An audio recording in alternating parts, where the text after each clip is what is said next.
1949, Europe recovers from World War II. Many eminent scientists have left for the United States. European research is no longer world class.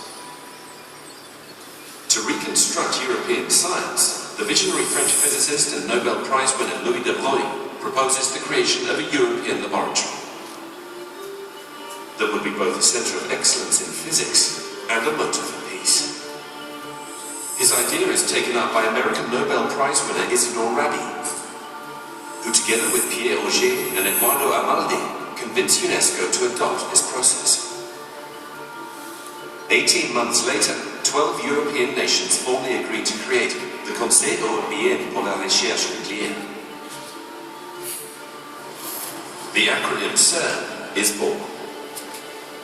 Important decisions are taken in the first sessions of the new council. Geneva is chosen as the seat because of its central location in Europe and its international tradition. 2 accelerators are put forward, the synchrocyclotron and a much larger machine, the proton synchrotron.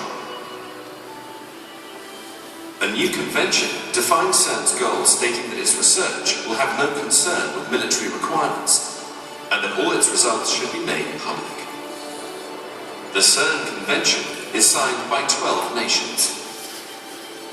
Among the signatories are eminent physicists such as Werner Heisenberg. CERN comes into existence. 1954. On a site in Mérin, a small village near Geneva, work for the new laboratory begins. Within a year, the farmland is transformed into a large complex of workshops, offices and buildings to house the new accelerators. The 5-meter thick walls of the synchrocyclotron building soon emerge, while the different parts of the new accelerators are manufactured in several European countries. The synchrocyclotron's magnet coils require particular care to pass through some of the Swiss villages on their way to Milan. As components arrive, they are assembled with great precision.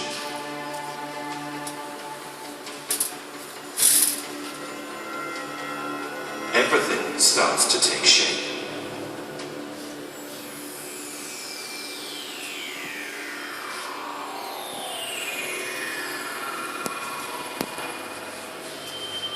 The synchrocyclotron emerges, piece by piece.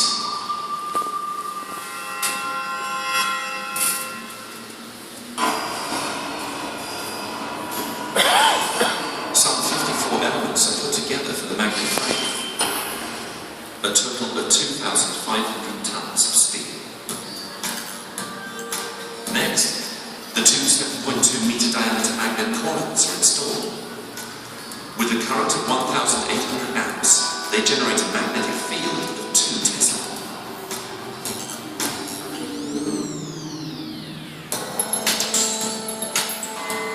The rectangular vacuum chamber is fixed inside the magnet.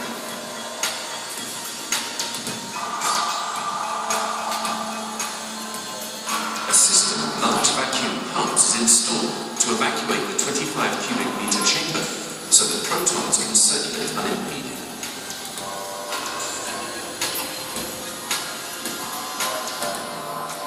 This is followed by the installation of 2 D-shaped electrodes inside the vacuum chamber.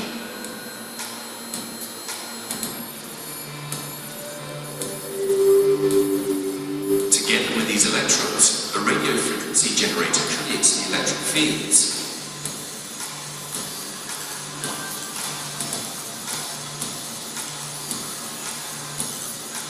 That accelerate protons from a source inserted in the center of the vacuum chamber.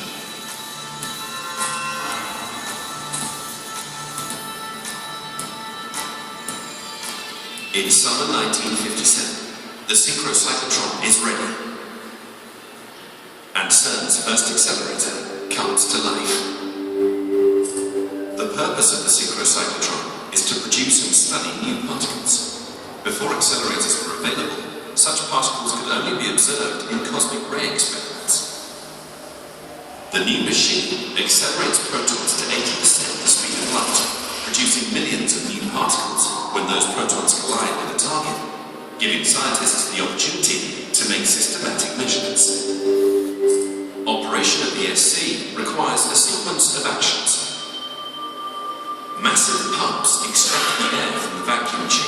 so that protons do not collide with gas molecules during their acceleration.